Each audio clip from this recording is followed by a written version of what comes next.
Très heureux de vous avoir, très nombreux, vous qui nous suivez de partout à travers le monde, mesdames et messieurs. Bonjour, bonsoir, ça dépend de l'ère à laquelle vous allez nous recevoir chez vous. Nous sommes le jeudi 8 juillet 2021.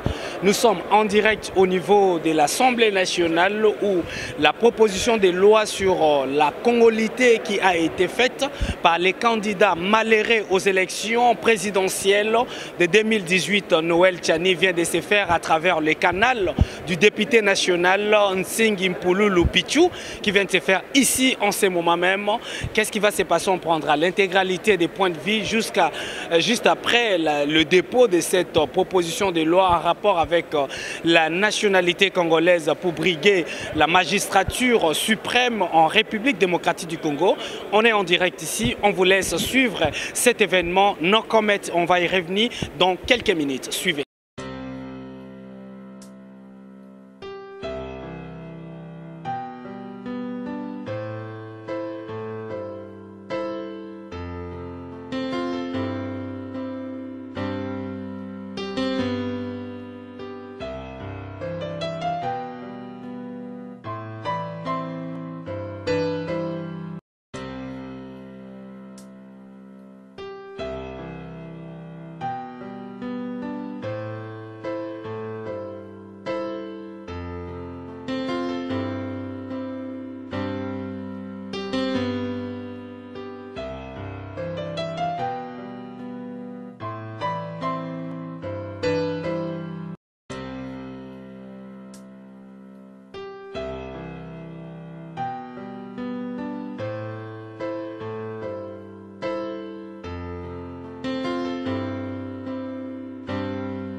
Tenez là, non? C'est aussi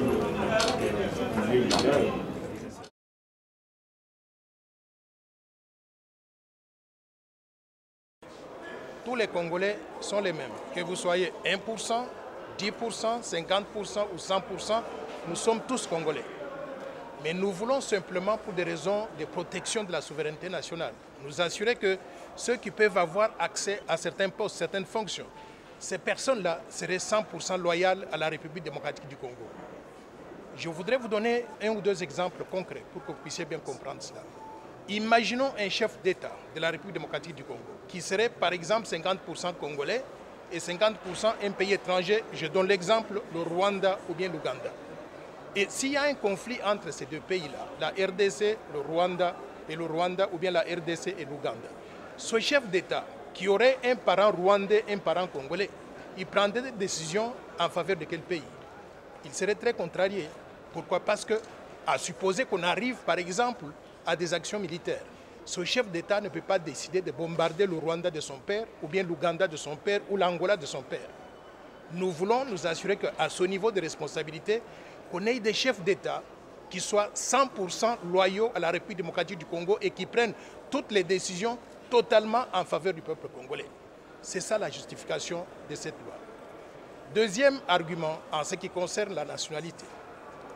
À quoi sert-il que nous puissions nous cacher quand nous savons que cette Assemblée nationale est pleine de députés qui ont la double nationalité, qui sont tantôt congolais, tantôt français, tantôt un autre pays? Ce que nous disons, sortons de l'hypocrisie. On va reconnaître que la nationalité congolaise, elle est irrévocable. On est né congolais, on vit congolais, on meurt congolais, on est enterré congolais. Mais si vous allez à l'étranger, vous obtenez une nationalité quelconque. Nous appelons ça des papiers pour vivre dans ce pays ou bien pour travailler dans ce pays d'accueil. Vous pouvez travailler là-bas. Le jour que vous revenez en République démocratique du Congo, à l'aéroport d'Indili, vous présentez le passeport congolais, nous vous reconnaissons comme étant l'un de nôtres. Vous êtes dans votre pays. C'est ça que nous disons en ce qui concerne la nationalité. Donc nous ne changeons absolument rien en ce qui concerne les lois existantes et la façon dont le pays fonctionne. Et je voudrais surtout aussi enlever cette mauvaise idée qui est spéculée sur les réseaux sociaux, que les lois que nous proposons sont discriminatoires. Il n'y a pas de discrimination, madame. Il n'y a pas de discrimination. Pourquoi? Parce que nous sommes dans un pays de 105 millions d'habitants. Sur les 105 millions d'habitants, tout le monde est égal, tout le monde peut avoir accès à toutes les fonctions qu'il veut, sauf les quelques fonctions de souveraineté que nous voulons verrouiller. Et ceci est conforme à ce que font d'autres pays tels que les États-Unis d'Amérique. Vous savez, aux États-Unis d'Amérique, ils sont à peu près 325 millions d'habitants. Mais il y a environ 100 millions d'Américains qui sont exclus de fonction de président des États-Unis d'Amérique. Pourquoi? Parce que ces 100 millions d'Américains, ce sont des gens qui se sont fait naturaliser, qui sont devenus américains par adoption, qui sont venus de l'étranger. C'est ainsi que des gens comme Henry Kissinger, secrétaire d'État, très célèbre, très distingué, il était tout sauf être éligible pour devenir président des États-Unis. Arnold Schwarzenegger, gouverneur de l'État de Californie, très célèbre, très distingué, il pouvait tout faire dans le pays sauf devenir président des États-Unis, donc d'Amérique.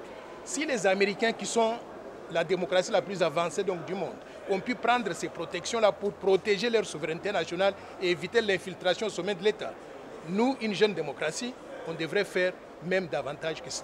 En Afrique, aussi dans d'autres pays, comme en Europe, une fois qu'il notre nationalité perd ça très difficile de contribuer au développement de notre pays.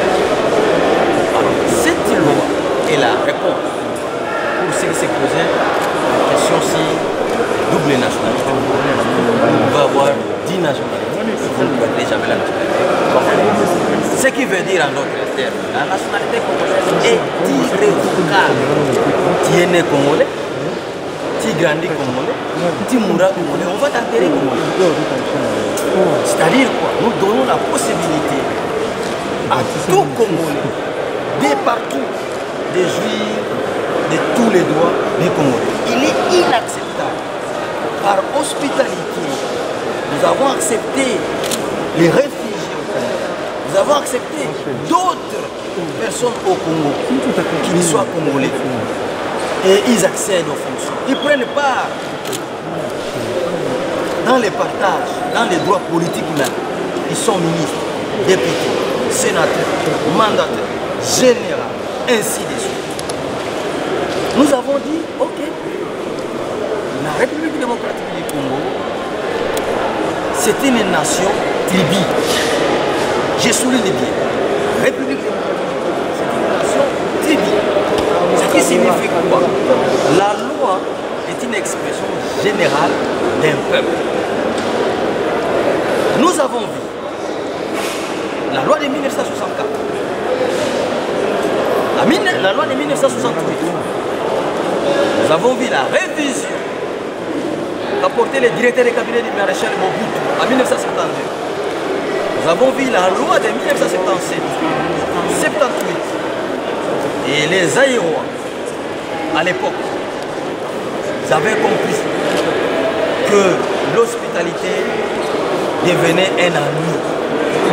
Raison pour laquelle, en 1981, les Aïrois concluent en disant, comme il y a des élections en 1984, je peux être candidat président de la République, que celui qui est né des pères et des mères Aïrois. Nous n'inventons rien. Face aux réalités vécues, vivantes actuellement, nous vous disons que la République démocratique est un pays ouvert à tout le monde. Mais seulement, le président de la République, il faut être né des pères et des mères congolais. Qu'est-ce que les Congolais retiennent à travers cette proposition de loi? Les Congolais retiendront que nous, de même, comme vous le savez, Lumumba, Kasavubu, Kimbangu, Malula, Kingotolo et consorts ont milité pour nous léguer l'indépendance. C'est-à-dire, ils ont dit que ce pays ne peut être géré que par vous-même, originaire. De même, après tourbillage d'une loi, nous avons résolu de revenir à la norme. Vous donnez l'essentiel de l'actualité en République démocratique du Congo et partout ailleurs à travers le monde. C'est dans le groupe de votre média Top 243 News, également sur le site d'information générale top243news.com. Mesdames et messieurs, merci de nous avoir choisis pour vous informer à travers l'essentiel de l'actualité pour la République démocratique du Congo et partout ailleurs. Vous étiez très nombreux de nous faire confiance. Il s'agissait ici de la proposition de loi sur la congolité pour occuper un poste important au niveau de la RDC. Il était question ici de suivre l'intégralité pour vous des discours ou bien des points de vue qui a été donné par l'auteur ou l'initiateur de cette proposition de loi, Noël Tchani, les candidats malheureux aux élections présidentielles lors de 2018. Il est également de prendre le point de vue du député national qui a déposé cette proposition de loi, Ntingi Mpululu Pichu. Merci pour votre fidélité. Restez connectés pour plus d'informations en rapport avec des nouvelles à travers le pays. À nous revoir très bientôt. D'ici là, portez-vous bien. Pour vous informer de l'essentiel de l'actualité en République démocratique du Congo, il vous suffit de vous abonner sur Top 243 News TV. Également nous lire sur www.top243news.com. Au nom de toute la rédaction, nous vous remercions.